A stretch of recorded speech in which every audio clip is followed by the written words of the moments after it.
నమస్తే welcome to ఇదండి సంగతి. ఏపీలో పాలన ఇకపై పరుగులు పెట్టబోతోందా? అందులో భాగంగానే చెప్పినట్లుగానే సమూల ప్రక్షాళనలు చేసేందుకు సీఎం చంద్రబాబు సిద్ధమయ్యారా అంటే అవుననే మాట వినిపిస్తోంది. తాజాగా పెద్ద ఎత్తున చేపట్టిన బదిలీలే నిదర్శనమన్న మాట వినిపిస్తోంది. నిజాయితీకి సమర్థతకు ఓ వైపు పెద్దపీట వేస్తూనే గత ప్రభుత్వ హయాంలో అత్యంత వివాదాస్పదంగా వ్యవహరించారని పేరు తెచ్చుకున్న అధికారులను పక్కన పెట్టడం ఇందులో భాగమేనన్న అభిప్రాయం వ్యక్తమవుతోంది. అయితే సమర్థ పాలన అందించాలంటే అంతే స్థాయిలో అలాంటి అధికారులే కావాలని ముఖ్యమంత్రి భావిస్తున్నారని అందులో భాగమే ఈ బదిలీలని చెబుతోంది అధికార పార్టీ. మరోవైపు రానున్న రోజుల్లో పలు కీలక పథకాలకు నిధుల కేటాయింపులు చేయాల్సిన తరుణంలో రోజురోజుకు ఆందోళనలు కలిగిస్తున్న తెలంగాణ ఆర్థిక పరిస్థితిపై పెద్ద ఎత్తున చర్చ సాగుతోంది. ఇక అతి త్వరలోనే పదవుల పండుగ అంటూ తెలంగాణ కాంగ్రెస్లో మళ్లీ సందడి మొదలైంది. ఇలాంటి అంశాలపై విశ్లేషణ ఇవాల్టి ఇదండి సంగతిలో చూద్దాం.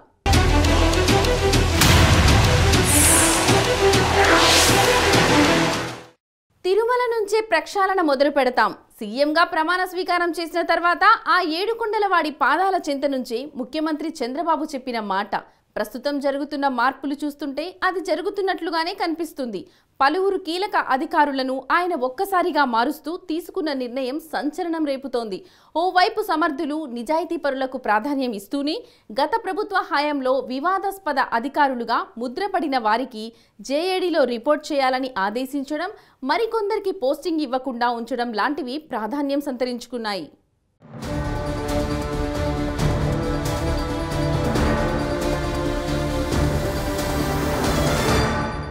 చెప్పడమే కాదు చేసి చూపిస్తా అంటున్నారు ఏపీ సీఎం చంద్రబాబు. అన్నట్లుగానే పరిపాలనలో ప్రక్షాళన చేపట్టారు. ఈ క్రమంలోనే ప్రభుత్వ యంత్రాంగంలో ఓ భారీ కుదుపు వచ్చేలా చేశారు. పెద్ద ఎత్తున ఐఏఎస్ అధికారులకు స్థానచలనం కలిగించారు.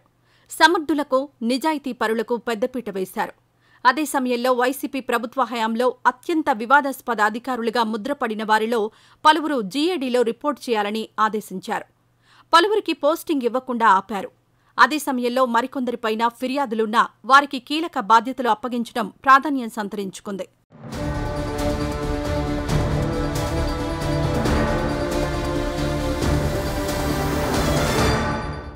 వాస్తవానికి రాష్ట్రంలో టీడీపీ కూటమి అధికారంలోకి రావడంతోనే పెద్ద ఎత్తున బదిలీలుంటాయన్న ప్రచారం జోరందుకుంది. గతంలో ప్రతిపక్షంలో ఉన్నప్పుడు టీడీపీ అధినేత చంద్రబాబు కొందరు అధికారుల తీరును తప్పుబట్టారు. ఇప్పుడు సీఎం కావడంతో అలాంటి వారందరికీ జలకిచ్చారు. గత ప్రభుత్వంలో అధికారంలో ఉన్న పెద్దలతో అంటకాగిన అధికారులను జీఏడీలో రిపోర్ట్ చేయాలని ఆదేశించారు. అదే సమయంలో అధికారంలో ఎవరున్నా తమ పని తాము చేసుకుపోయిన వారిని, నిజాయితీ పరులను కీలక స్థానాల్లో నియమించారు.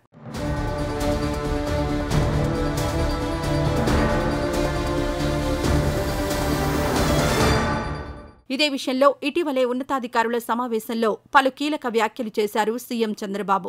వైసీపీ హయాంలో అఖిల భారత సర్వీసులకు సంబంధించిన అధికారుల తీరు తనని ఎంతో బాధించిందన్నారు.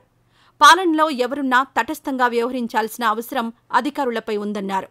ఇలా చెప్పి కొన్ని రోజులు కాకముందే భారీ ఎత్తున బదిలీలకు తెరలేపారు సీఎం చంద్రబాబు. రాష్ట్రంలోని పలు కీలక శాఖలకు చెందిన 21 మంది కార్యదర్శులను విభాగాధిపతులుగా ఉన్న వారిని బదిలీ చేస్తూ నిర్ణయం తీసుకున్నారు.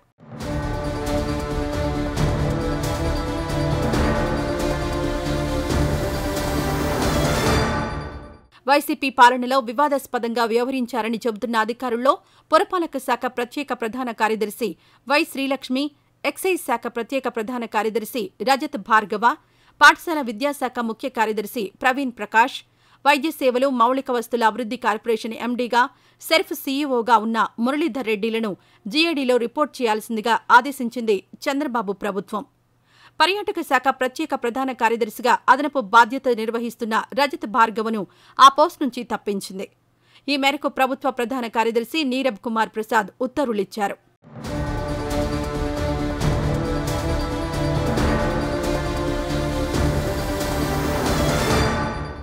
జీఏడీలో రిపోర్ట్ చేయాలని పేర్కొన్న అధికారుల్లో శ్రీలక్ష్మి తీరుపై సీఎం చంద్రబాబు మొదట్నుంచి అసహనంగా ఉన్నారు.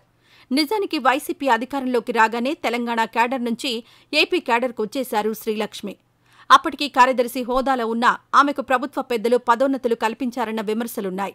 అంతేకాదు అత్యంత కీలకమైన పురపాలక శాఖ అప్పగించారు.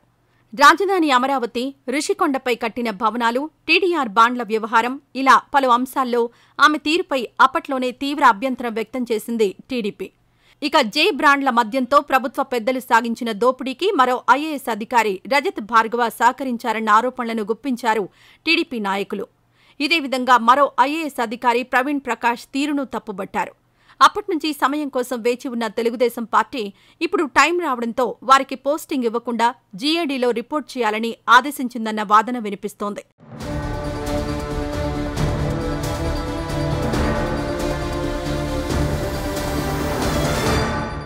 మరోవైపు ప్రస్తుతం సీఆర్డీఏ కమిషనర్గా ఉన్న మరో అధికారి వివేక్ యాదవ్తో పాటు కార్మిక శాఖ కార్యదర్శిగా బాధ్యతలు చూస్తున్న హరి జవహర్ లాల్ను బదిలీ చేస్తూ నిర్ణయం తీసుకున్నా వారికెక్కడా పోస్టింగ్ ఇవ్వలేదు. మరోవైపు వైసీపీ పాలనలో వారితో అంటకాగారని టీడీపీ నేతలు విమర్శించిన వారిలో గోపాలకృష్ణ ద్వివేది, ప్రవీణ్ కుమార్లకు ఈ ప్రభుత్వం మళ్లీ కీలక శాఖల బాధ్యతలు అప్పగించడం ప్రాధాన్యం సంతరించుకుంది. ప్రస్తుతం వ్యవసాయ, పశుసంవర్ధక శాఖలకు ప్రత్యేక ప్రధాన కార్యదర్శిగా ఉన్నారు గోపాలకృష్ణ ద్వివేది. గనుల శాఖ ప్రత్యేక ప్రధాన కార్యదర్శిగా అదనపు బాధ్యతలు నిర్వహిస్తున్నారు. అలాంటి ఆయన్ను ఇప్పుడు కార్మిక శాఖకు బదిలీ చేసిన ప్రభుత్వం గనుల శాఖ ప్రత్యేక ప్రధాన కార్యదర్శిగా కొనసాగిస్తూ ఉండడం గమనార్హం. ఇక తిరుపతి జిల్లా కలెక్టర్గా ఉన్న ప్రవీణ్ కుమార్ను గనుల శాఖ కమిషనర్, డైరెక్టర్గా నియమించింది ప్రభుత్వం. ఈయనపైన అనేక విమర్శలు చేసింది టీడీపీ. ఆయన కీలక బాధ్యతలు అప్పగించడంతో అధికార వర్గాల్లో విస్మయం వ్యక్తమవుతోంది.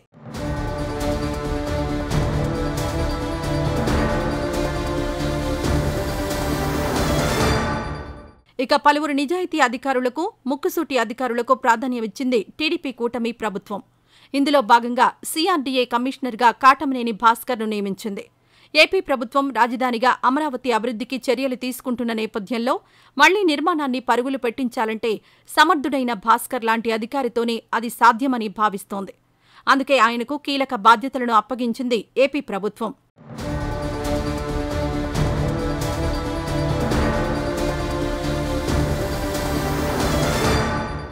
విద్యాశాఖలో కీలక మార్పులు తీసుకురావాలని భావిస్తున్న ప్రభుత్వం సౌరభ్ గౌర్కు ఆ బాధ్యతలు అప్పగించింది.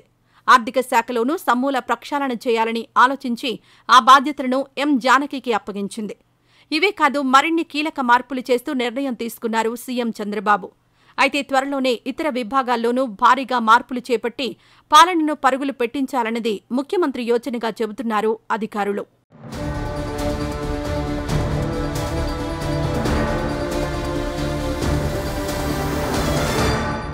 ఇది ఇవాల్టి ఇదండి సంగతి కార్యక్రమం. రేపు మరో ఎపిసోడ్తో మళ్ళీ కలుద్దాం. అంతవరకు సెలవు. నమస్తే.